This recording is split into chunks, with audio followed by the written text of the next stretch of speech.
Surat yang pertama di dalam Al-Quranul Karim adalah, kita kenal semuanya sudah, surat Al-Fatihah.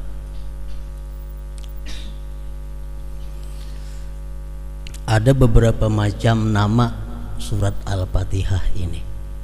Yang pertama namanya Fatihah. Kenapa diarti Fatihah? Fatihah artinya pembuka. Karena bila kita buka Quran, otomatis kita pertama menjumpai suratul Fatihah.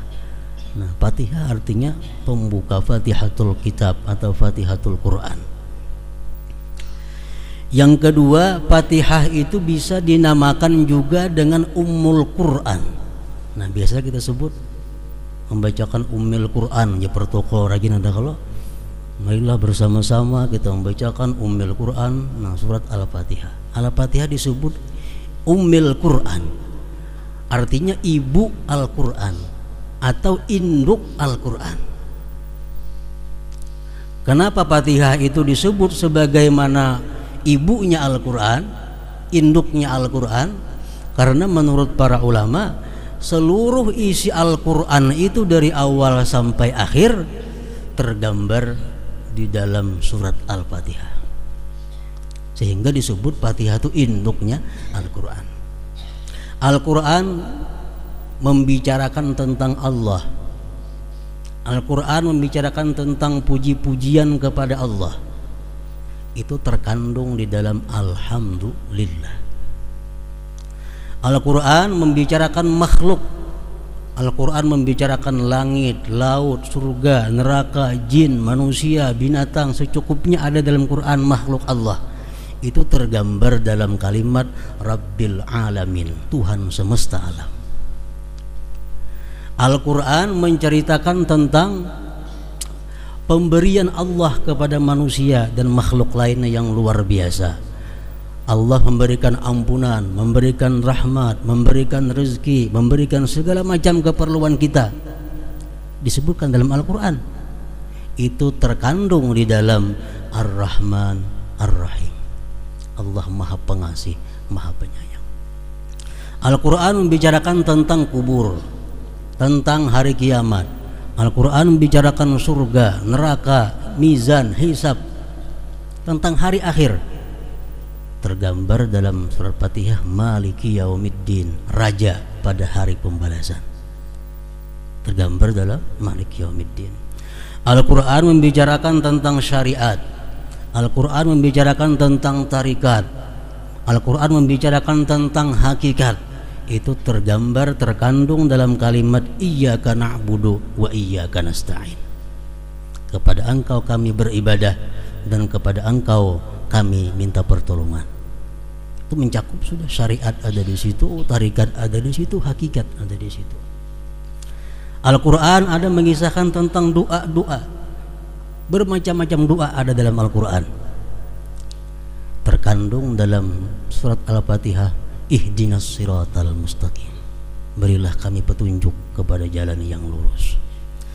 Al-Quran ada menceritakan tentang para aulia, tentang para nabi-nabi, tentang orang-orang yang dikasihi Allah.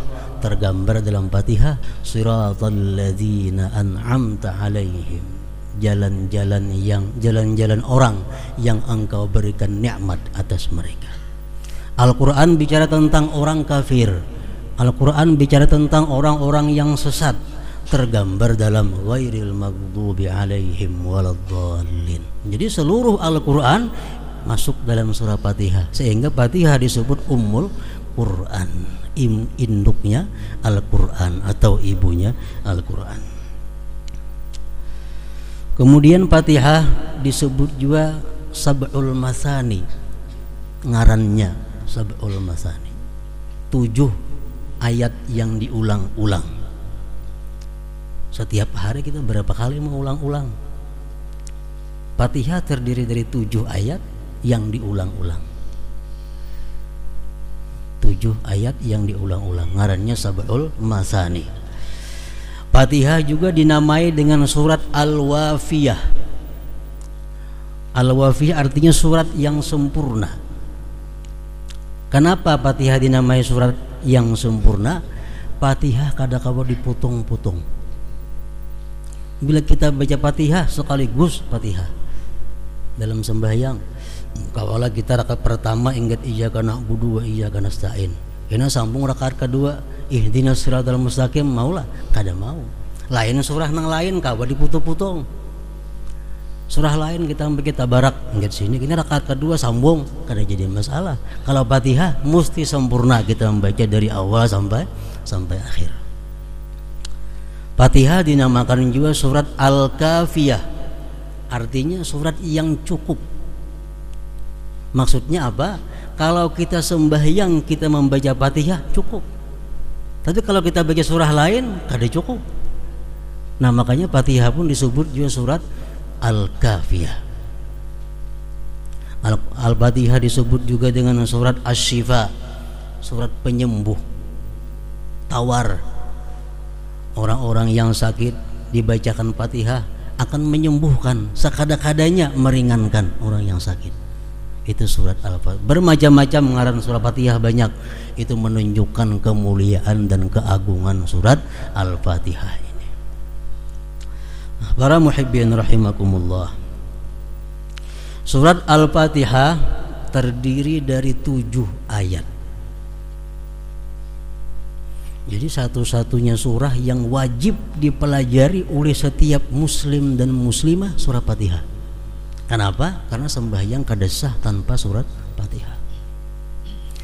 Ayo kada bisa membaca surah Al-Baqarah kada apa-apa, kada bisa membaca surah Ali Imran kada jadi soal. Tapi kalau membaca surah Fatihah mesti bisa setiap orang muslim dan muslimah. Surat Fatihah terdiri 7 ayat dan 156 huruf. Dihitung dengan tasdid-tasdidnya, dihitung dengan ba'alif maliki yaumiddin 156. Ada yang menghitung 155 karena maliknya kada panjang. Maliki yaumiddin itu boleh 2. Kalau kita membaca Fatihah boleh panjang maliki yaumiddin, boleh pendek maliki yaumiddin. Nah kalau kita maliki yaumiddin 155 huruf Fatihah, kalau panjang 156. Nah 155 surat Al-Fatihah itu hurufnya kada boleh kurang dalam kita membaca. Sahuruf haja kurang Fatihah kita kada sah. Bila Fatihah kita kada sah, sembahyang kita pun jadi kada sah juga. Jadi mesti bacaan kita lengkap 155 atau 156 hurufnya. Para ulama tafsir mengatakan surat Fatihah itu diturunkan 2 kali. Pertama turun di Mekah dan yang kedua turunnya di Madinah. Satu-satunya surah Al-Quran yang demikian. Jadi surat Fatihah ini bisa disebut surah Makkiyah, bisa juga disebut surah Madaniyah. Kemudian ayat pertama dari suratul Fatihah menurut Imam Syafi'i ialah Bismillahirrahmanirrahim, ayat pertama. Ayat kedua Alhamdulillahirabbil alamin. Ayat ketiga Ar-Rahmanirrahim. Ayat keempat Maliki Yaumiddin atau pendek Maliki Yaumiddin. Yang kelima Iyyaka na'budu wa iyyaka nasta'in. Yang keenam Ihdinas siratal mustaqim. Yang ketujuh Siratal ladzina an'amta 'alaihim ghairil maghdubi 'alaihim waladdallin. Amin lain. Jadi imam kita Syafi'i menghitung Bismillahirrahmanirrahim itu termasuk ayat daripada suratul Fatihah. Oleh karena itu beliau mewajibkan kalau kita membaca Fatihah pemulaannya mesti Bismillahirrahmanirrahim. Dan kita baca benyaring bila sembahyang benyaring, baca begimit bila sembahyang gimit. Maghrib, Isya, subuh kita baca Fatihah benyaring bismillahnya, Bismillahirrahmanirrahim, sama dengan yang lainnya. Karena bismillah ayat daripada Fatihah. Itu imam kita Syafi'i.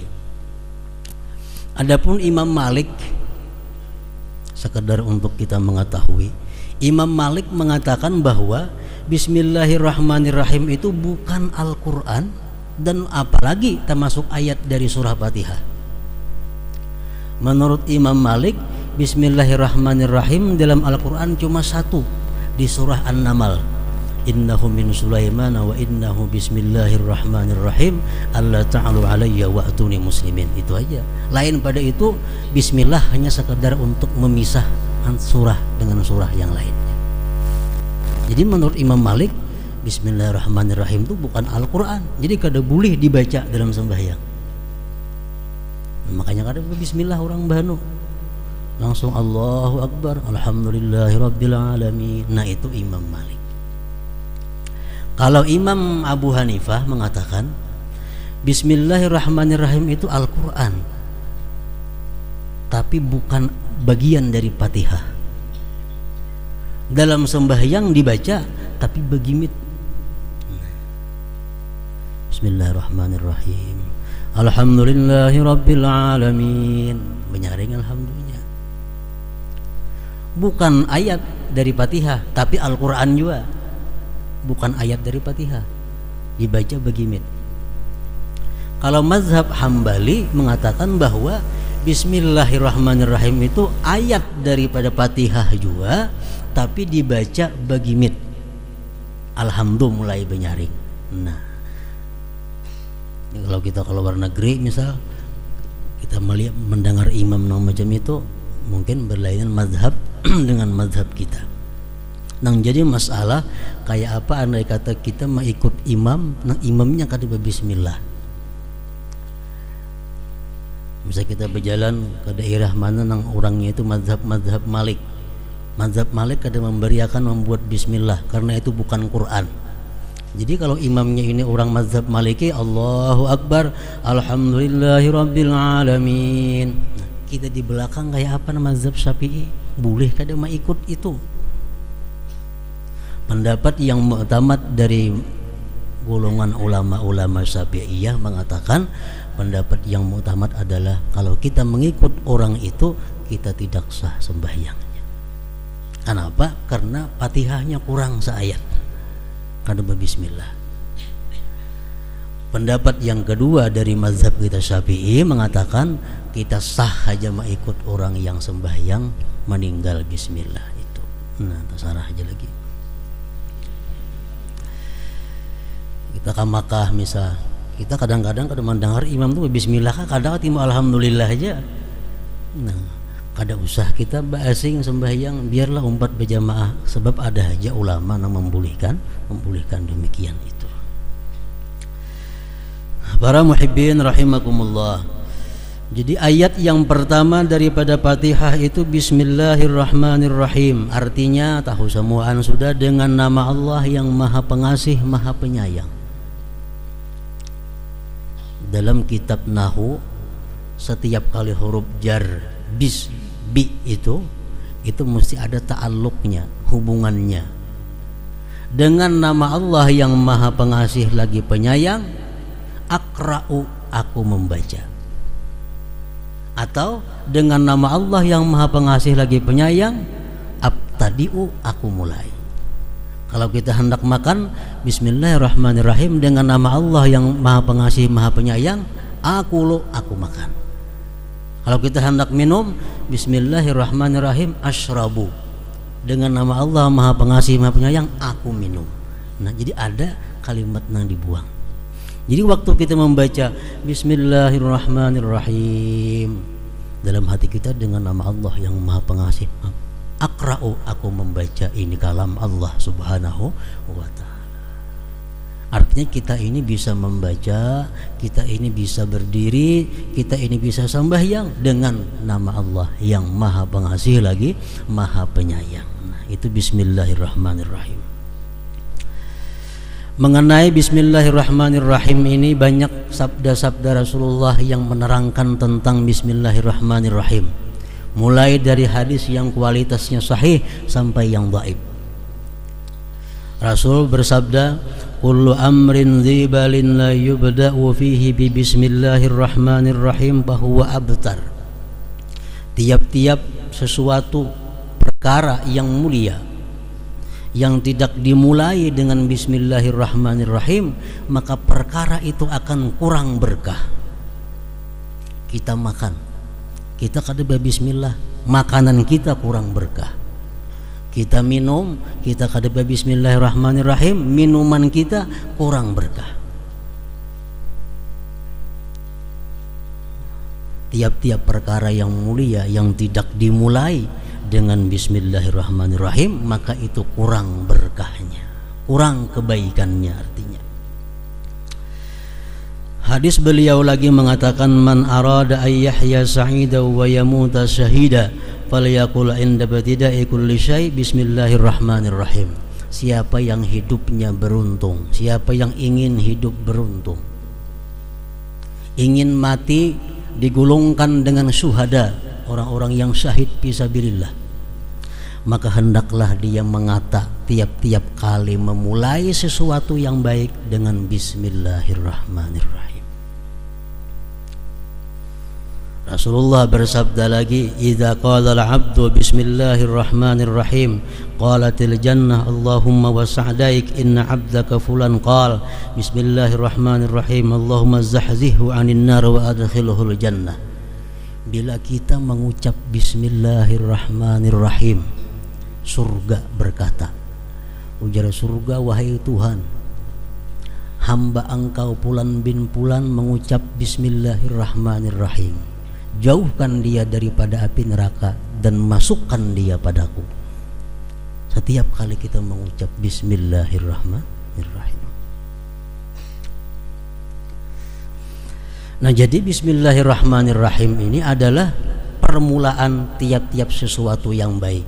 Quran dimulai dengan surah Fatihah, Fatihah dimulai dengan bismillahirrahmanirrahim.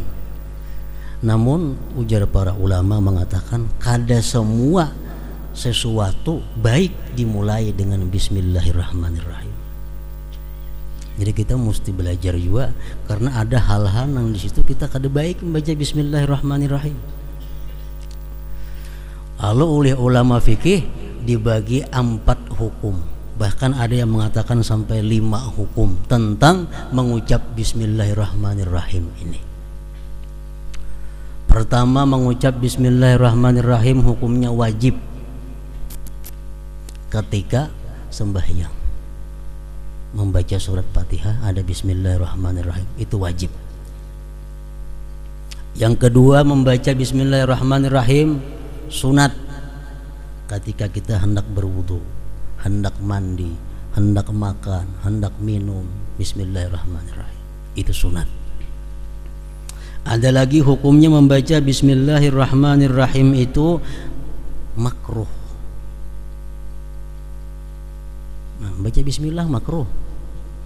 Contohnya kayak apa? Oleh ulama fikih dicontohkan seperti orang yang hendak melihati kemaluannya sendiri. Hendak melihati kemaluan, bismillahirrahmanirrahim. Nah, makruh itu. Makruh. Kenapa? Karena itu kada perkara yang mulia. Kullu dzibalin, bukan. Ada lagi membaca bismillahirrahmanirrahim itu hukumnya haram. Seperti orang yang ingin melakukan zina, seperti orang yang ingin minum arak bismillah umpamanya, nah, seperti orang yang ingin mencuri dan sebagainya, hal-hal yang diharamkan, hal-hal yang maksiat bila dimulai dengan bismillah menambahi dosanya. Karena mengucap bismillah pada waktu itu adalah hukumnya haram. Jadi ada 4 hukum membaca bismillahirrahmanirrahim itu, ada yang wajib, ada yang sunat, ada yang makruh, ada yang haram. Menurut satu pendapat lagi ini dhaif, ada juga boleh, mubah. Membaca bismillah itu mubah, seperti kita nak mencurup sandal bismillahirrahmanirrahim, nah itu boleh aja, tapi kalau disunatkan, kada disuruh. Nah, bismillahirrahmanirrahim ini apabila dalam keadaan tertentu itu bisa dirubah Ar-Rahmanir Rahimnya, bismillahnya tetap menyesuaikan dengan keadaan yang dihadapi oleh kita. Kita hendak masuk ke dalam jamban, ampih bismillahirrahmanirrahim. Apa bacaannya? Bismillah, Allahumma inni a'udzubika minal khubusi wal khaba'is. Jangan bismillahirrahmanirrahim, karena sunnah mengatakan demikian. Bismillah, Allahumma inni a'udzubika, ya Allah aku berlindung dengan Engkau, minal khubusi wal khaba'is, dari setan laki-laki dan setan-setan perempuan. Hanya kita masuk ke dalam jamban, bismillah. Apa gunanya kita mengucap bismillah itu hendak masuk ke dalam jamban? Imam Ali bin Abi Thalib karramallahu wajhah mengatakan, pendinding antara syaitan jin dengan aurat kita adalah bismillah itu. Syaitan ada laki-laki, ada syaitan bini-bini. Kalau kita masuk ke dalam jamban, kita kada bismillah, syaitan tertawaan. Kenapa? Ini melihat jelas aurat kita. Nah, dalam jamban kita membuka aurat. Kalau laki-laki, syaitan bebinian nang mehentipakan.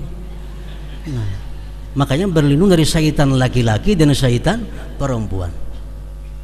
Nah, jadi kalau bini-bini nang masuk ke jamban, kada bacaan itu, syaitan lakiannya bekiawan lawan kawannya. Nah,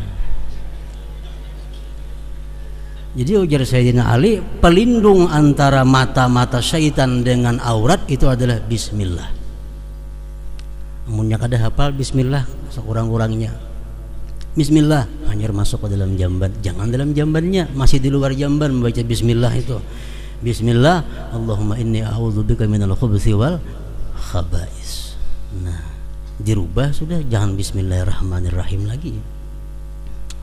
Waktu kita hendak bersetubuh, disunatkan oleh agama, dipraktikkan oleh Rasulullah, kita membaca bismillah. Tapi jangan lagi bismillahirrahmanirrahim. Bismillah, Allahumma jannibna syaitan wa jannibi syaitan ma razaqtana. Ini sunat kifayah. Bila laki-laki sudah membaca, nang bini biar kada apa-apa. Bila nang bini membaca, nang laki kada apa-apa, kada usah. Karena itu kalau kedua-duanya baik lagi. Cuma kada bismillahirrahmanirrahim, bismillahnya aja dipakai, disambung lawan keadaan doa yang cocok untuk itu. Apa gunanya orang yang hendak bersetubuh itu membaca bismillah sampai seterusnya tadi? Hadis Rasulullah mengatakan yang ditafsirkan oleh para ulama, pertama gunanya, kalau orang bersetubuh itu membaca bismillah sampai habis tadi, dia terhindar daripada syaitan.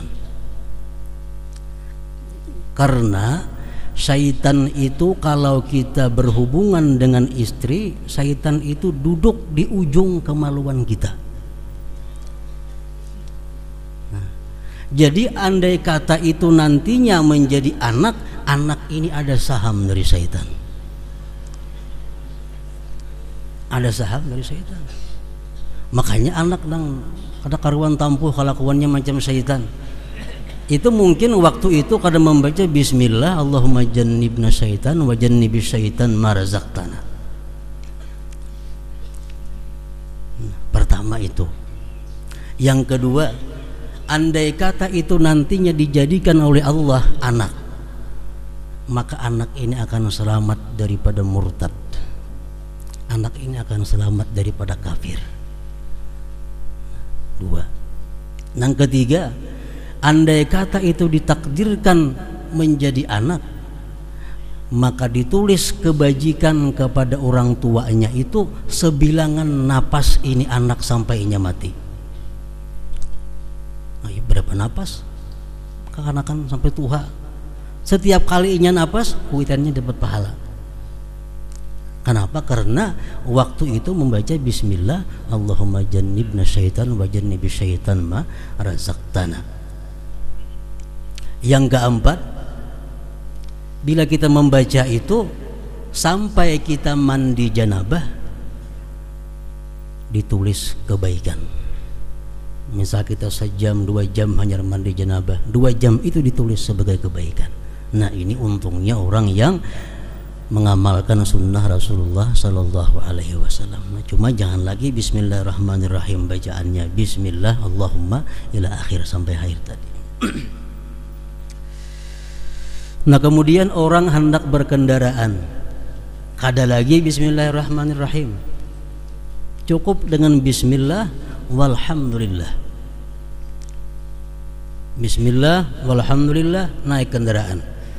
Setiap langkah kuda nang kita tunggang dicatat amal kebaikan untuk kita. Orang dahulu kuda.